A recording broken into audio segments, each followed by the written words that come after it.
Hello friends, welcome to Buds to Bloom. இன்றைக்கி நாம் பார்க்க போகிறது ரொம்பவே சாஃப்டான, டேஸ்டியான, கிறிஸ்பியான பணியாரம். இது எதில் செஞ்சது தெரியுமா? நேற்று நான் ஒரு போஸ்ட் போட்டிருந்தேன். நிறைய பேர் கரெக்டாக கெஸ் பண்ணியிருந்தீங்க. பட் எனக்கு தான் உங்களுக்கு ரிப்ளை பண்ண டைம் இல்லை. இது மரவள்ளி கிழங்குல செஞ்சது. ஸோ அதில் ஏலக்காய் போட்டிருக்கேன். ரொம்ப வாசனையாக இருக்குது. வாங்க எப்படி செய்கிறதுன்னு பார்ப்போம். மரவள்ளி கிழங்க இந்த மாதிரி கேரட் துருவுறதில் துருவி வச்சுக்கோங்க. துருவி வச்சதுக்கப்புறம் அதில் ஒரு பால் மாதிரி இருக்கும். ஸோ அந்த பாலை மட்டும் ஏதாவது ஒரு வேஸ்ட் கப்பில் புழிஞ்சு விட்டுருங்க. ரொம்ப புளியணும்னு அவசியம் இல்லை. அதே மாதிரி பயப்படவே தேவையில்ல. மரவள்ளி கிழங்கு ஆட்டோமேட்டிக்காக உங்களுக்கு நல்லாவே பைண்டிங் ஆகும். இப்போ நம்ம எல்லாத்தையுமே புழிஞ்சாச்சு. நான் மொத்தமே 1 கப் அளவு மரவள்ளி கிழங்கு எடுத்திருக்கேன்னா அதுக்கு 1 முட்டை, 1 கரண்டி அளவு ஜீனி. இந்த கரண்டியில் 1 கரண்டி போடுறேன். அதிலே 1 ஸ்பூன் அளவு வச்சிடுறேன். அப்புறம் இன்னும் கொஞ்சம் அந்த ஜீனியும் சேர்த்துக்கிட்டேன். 1 முட்டை, இந்த மாதிரி 1 கரண்டினா உங்களுக்கு 4 ஸ்பூன் கணக்கு வரும். அதே மாதிரி மரவள்ளி கிழங்கு 1 கப் 200 கிராம்ஸ்க்கு மேலே இருக்கும். இப்போது 1 முட்டை, ஜீனி, மொத்தமே 3 பொருள் தான். எல்லாத்தையும் போட்டு நல்லா ஈவனாக மிக்ஸ் பண்ணி விடுங்க. இந்த மரவள்ளி கிழங்கு பார்த்திங்கன்னா உடம்புக்கு ரொம்ப நல்லது. சின்ன பிள்ளைங்களுக்கெல்லாம் டேரெக்டாக கொடுத்தா அதுங்க சாப்பிட்றதுக்கு ரொம்ப பண்ணுவாங்க. இந்த மாதிரி பண்ணி கொடுக்கலாம். இந்த ரெசிபி எனக்கு என்னோடய ஃப்ரெண்டு சொன்னாங்க. அவங்க நேம் யாஸ். அவங்க சொன்ன ரெசிபி தான் இது.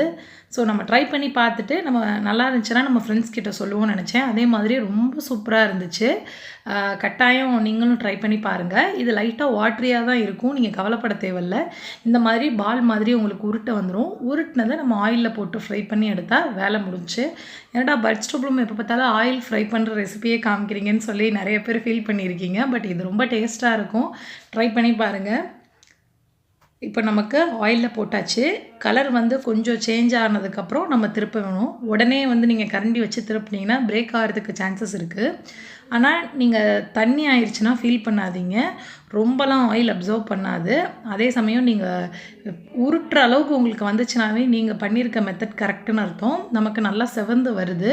ஸோ இப்போ திருப்பி போடுவோம். ரொம்ப சுலபமாக ரொம்ப டேஸ்ட்டாக இருக்கும் இந்த பணியாரம். யாராலையுமே கண்டுபிடிக்கவே முடியாது. ஓப்பன் பண்ணி பார்த்தா இது மரவள்ளி கிழங்குன்னு சொல்லவே முடியாது. அவ்வளோக்கு டேஸ்ட்டாக இருந்தது.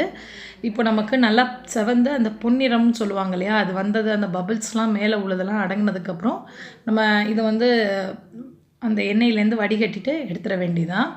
ஸோ இந்த ரெசிபி இப்போது மரவள்ளி கிழங்கு சீசன் இருக்குது. இப்போது நீங்கள் செஞ்சு சாப்பிட்டா தான். மறக்காமல் இந்த ரெசிபி செஞ்சு சாப்பிட்டுட்டு உங்கள் பசங்களுக்கு கொடுங்க. எப்படி இருக்குன்னு சொல்லுங்கள். மறக்காமல் உங்களோட வேல்யூபிள் ஃபீட்பேக்ஸ் அண்ட் கமெண்ட்ஸ் எனக்கு கொடுத்துட்டே வாங்க. தொடர்ந்து நம்ம சேனல்லையும் என்னையும் சப்போர்ட் பண்ணுங்கள்.